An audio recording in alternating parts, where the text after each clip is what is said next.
Welcome into Texans Today. I'm your host, Jeremy Chuggs, and on today's show, hopefully I can calm Texans fans out a little bit because the panic around CJ Stroud is real right now. We'll get into all that. Also, the offensive line maybe taking a little bit more shape. We're seeing where they want to put certain puzzle pieces along that offensive front. We'll also talk about this defense. Certain guys just feasting during OTA so far, and Nick Caley and also defensive coordinator Matt Burke spoke to the media today, and I give my observations on what they had to say. Before we get going, this came in bright and early today as well from Jordan Schultz. Multiple teams have reached out to the Falcons about the availability of tight end Kyle Pitts. Nothing is imminent, and Atlanta would prefer to keep him, but I'm told it would take at least a day to pick to even spark serious talks. Now, I just have so much around Texans practice, OTAs that I wanted to talk about that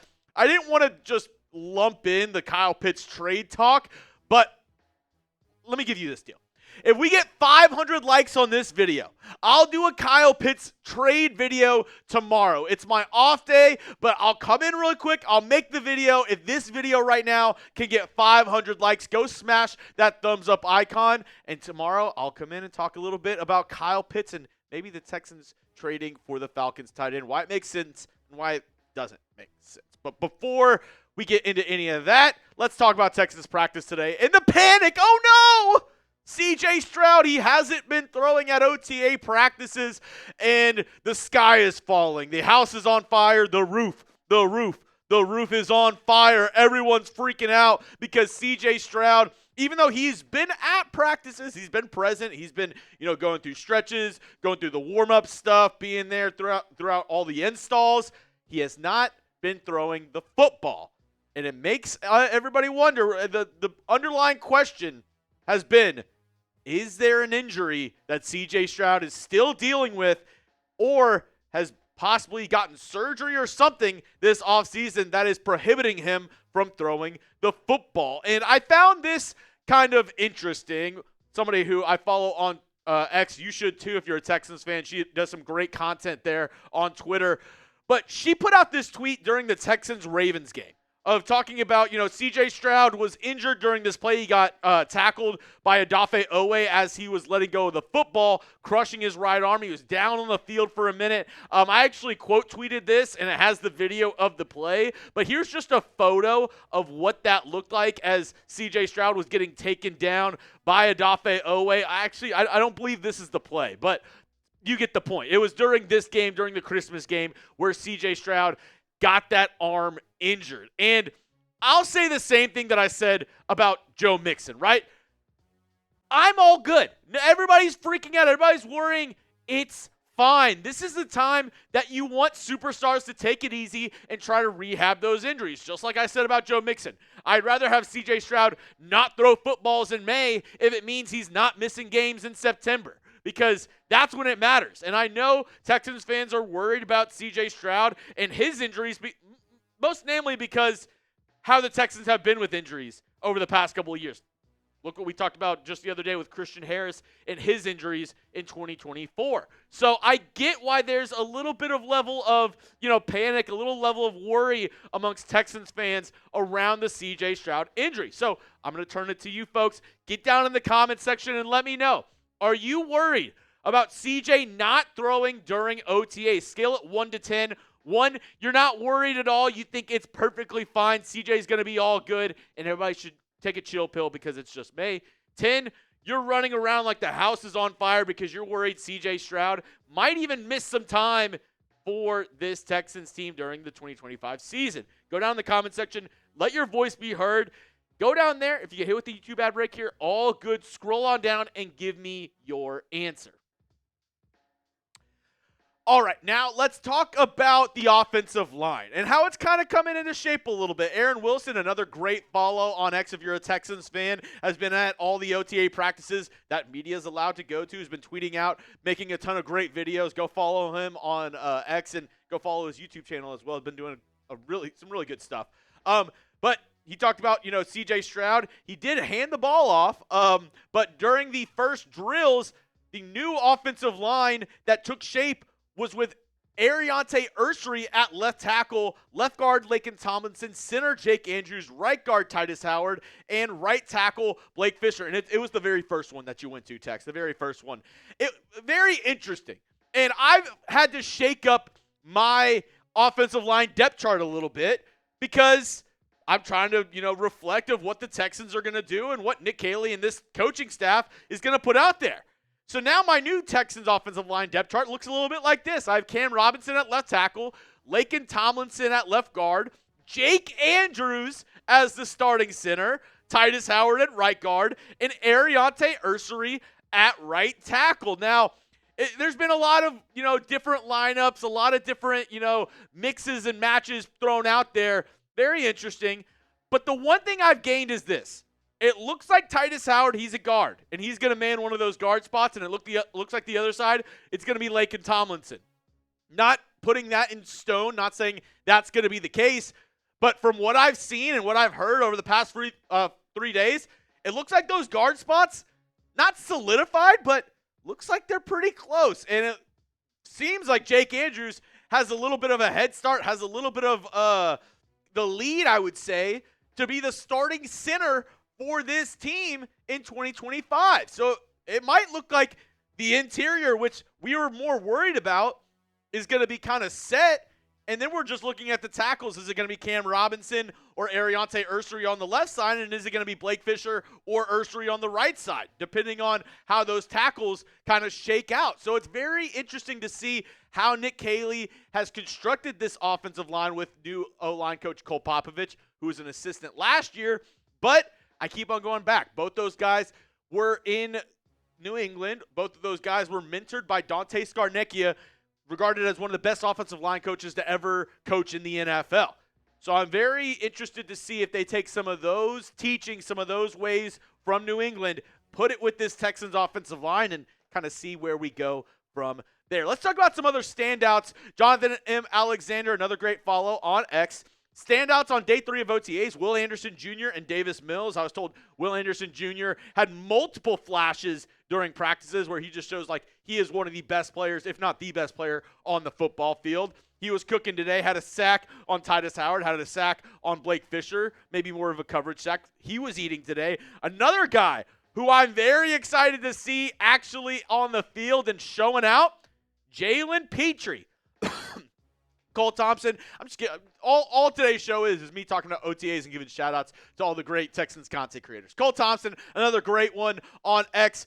Jalen Pitre just made the play of practice, a diving stop on John Mechie, which sucks to see. I feel like John Mechie has been on the wrong end on a lot of these tweets so far early on in OTAs.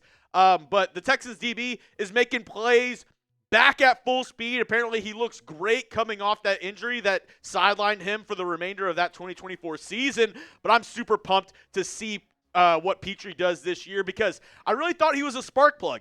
The Texans defense took a little bit of a step back when he got injured, but whenever he was on the field, this defense was lethal. And this secondary with Kamari Lassiter, Derek Stingley, now you have Jalen Pitre, CJ Gardner-Johnson, and Kalen Bullock. It's looking absolutely dangerous, and dare I say it, the best secondary in the entire National Football League. Now, coming up in just a moment, Nick Caley speaks. Plus, we talk about that Texans hot trade rumor. We talk about, possibly talking about Kyle Pitts tomorrow if you hit that like button. But before I talk about Nick Caley, if you need some more CJ Stroud gear, go to chatsports.com/CJ Stroud. I know I talk about the jerseys all the time, but the shirts. I just got this puppy in, got it, put it in the wash, put it in the dryer. Didn't have a chance to fold it, so maybe a little wrinkly here and there. But I got this on Memorial Day. It was the Salute to Service shirt. It was on sale. Very limited amount of these left. But like I said, a ton of shirts, jerseys. There's even memorabilia that you can get. I'm pretty sure there's like bobblehead. Yeah, this baseball jersey. There's autographed stuff. There's bobbleheads. Anything CJ Stroud, you can find it right here. chatsports.com/CJ Stroud. That link will be in the comment section and description of today's video. It'll send you straight to the Fanatics website, all their CJ Stroud stuff. Just hit that link so Fanatics knows that we sent you over there one more time in the comments and description of today's program. Now, Nick Caley's presser. Here's just I kind of scribbled down all my thoughts after listening to his press conference, after, kind of hearing what he had to say. And these were the main points that I wanted to talk about. Number one, he downplayed the CJ Stroud injury, not throwing. I don't even know if he would say injury, but him not throwing, kind of, repeating the sentiments from D'Amico Ryan saying, oh, yeah, different guys have different schedules on different days. So, yeah, it was just a day off, another day off for CJ Stroud. Okay, sure. I know you have to say that, but do we believe it? Not really, right? Not really. He did talk more about CJ Stroud, though. He talked about him having more responsibility in this offense once again. And I really love that. I love that he's putting a little bit more on CJ Stroud's plate going into year 3. This is a real big season for Stroud, and I can't wait to see if he can really just, step up to the plate. Number 4, he talked about the offense being very fluid. People were asking about the run game, and he said, well, it depends on who we're playing. It depends on how we're doing that week. It depends on a lot of different things. We're going to change up how we do things based on the situations and who we play. And I did really like that response from Nick Caley, because the number one problem with Slowick was he wasn't able to do in-game adjustments. First half would look really good. Second half, the other team would figure us out and our offense would stall out. Looks like Caley's not going to have that same problem. Hopefully, he doesn't have that same problem. And the other thing is, he just has great leadership and personality. I really like just listening to Nick Caley talk.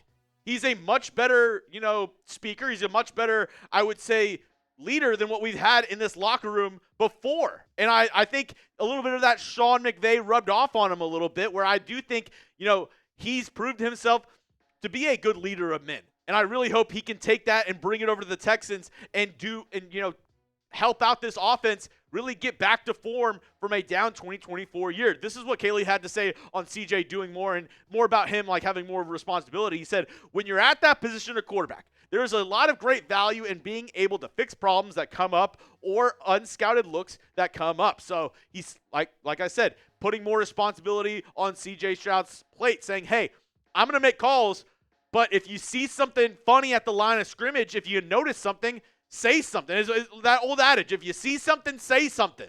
And that's really what he wants Stroud to do this year, to help out this offensive line, help out the protection, and help the offense from having plays like we saw in the divisional roundup against the Chiefs, where there's free rushers left and right just attacking CJ Stroud on every other play. Also, like I said, Caley, I think, is shown to be a much improved leader in this locker room that the Texans desperately needed on offense. He talked about clarity, communication, asking questions, making sure you fully understand the offense. There is no dumb question, which I really do like that leadership style. And something that he said, I liked his mantra on this, and said, we're all in this together. We are all Texans. This is our team. We all take ownership in that. And I loved hearing that from our new offensive coordinator. Now, he wasn't the only one to speak, though. Also, defensive coordinator Matt Burke spoke, and I didn't listen to, his entire press conference, but the one thing I wanted to pull from it, another great tweet from Aaron Wilson, is that he talked about Christian Harris, who isn't practicing, missed a lot of last season with calf, ankle injuries, and he's on track for training camp.